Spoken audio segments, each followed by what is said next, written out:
सांगली जिल्ह्यात बांगलादेशी रोहिंग्या मुसलमानांची शोध मोहीम राबवून अशा घुसखोरांना परत पाठवा. सांगलीत मोर्चाद्वारे हिंदू एकता पक्षाची मागणी.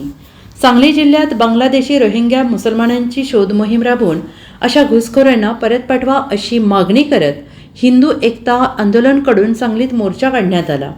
हिंदू एकता आंदोलन पक्षाचे प्रदेशाध्यक्ष नितीन शिंदे यांच्या नेतृत्वाखाली हा मोर्चा काढण्यात आला. राम मंदिर येथून या मोर्चाची सुरुवात झाली आणि मारुती चौकात मोर्चाची सांगता करण्यात आली. मोर्चामध्ये बांगलादेशी घुसखोरांची शोध मोहीम राबवून अशा बांगलादेशी घुसखोरांना हाकलून लावा, स्वामी चिन्मयानंद यांची सुटका करण्यासाठी केंद्र सरकारने हस्तक्षेप करावा अशी मागणी या मोर्चात करण्यात आली. या मोर्चात मोठ्या संख्येने हिंदू बांधवांनी सहभाग घेतला होता. भारत देशामध्ये जवळजवळ 140 कोटी लोकसंख्येच्या भारत देशामध्ये 7 कोटी बांगलादेशी आणि रोहिंग्या मुस्लिमांनी घुसखोरी केलेली आहे.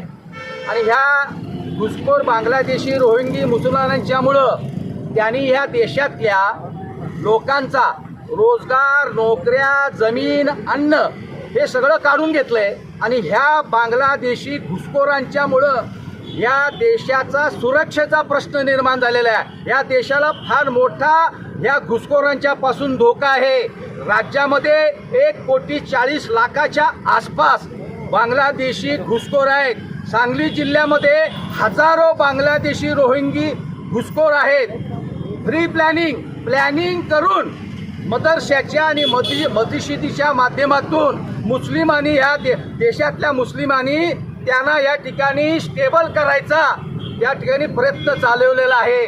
परंतु वेळ आपली चांगली की राज्यामध्ये महायुतीचं सरकार आलं आणि पहिलाच गृहमंत्री झाल्यानंतर देवेंद्रजी फडणवीसांनी निर्णय घेतला की महाराष्ट्रातल्या घुसखोर बांगलादेशी रोहिंग्यांची शोध मोहीम राबवा आणि त्यांना महाराष्ट्राच्या बाहेर काढा. आज आम्ही या मोर्चाच्या द्वारे मागणी करतोय की जे घुसखोर बांगलादेशी आणि रोहिंगे मुसलमान या जिल्ह्यामध्ये घुसलेले आहेत त्यांनी आमचं अन्न, वस्त्र, निवारा, रोजगार, नोकऱ्या सगळं काढून घेतलेलं आहे. त्यांची ताबडतोब शोध मोहीम राबवा आणि त्यांना या देशाबाहेर हाकलून लावा. त्यांना ज्यांनी रेशन कार्ड दिलं, आधार कार्ड दिलं, मतदान कार्ड दिलं, पॅन कार्ड काढून दिलं अशा लोकांची चौकशी करा आणि त्यांच्यावर कारवाई करा अशा पद्धतीची मागणी करतो. त्याचबरोबर इस्कॉनचे प्रमुख पुजारी स्वामी चिन्मय कृष्णदास यांना जे तुरुंगात डांबून ठेवलंय त्यांना ताबडतोब त्यांची सरकारनं हस्तक्षेप करून सुटका करावी. आणि बांगलादेशामध्ये ज्या हिंदूंच्या मंदिरावर हल्ले चालू आहेत, हिंदूंची त्या ठिकाणी कत्तल होते आहे, ते थांबवण्यासाठी वेळ पडल्यास सरकारनं लष्कर घालून या त्या देशातल्या हिंदूंचं संरक्षण करावं अशी मागणी या ठिकाणी या मोर्चाद्वारे मी करतो.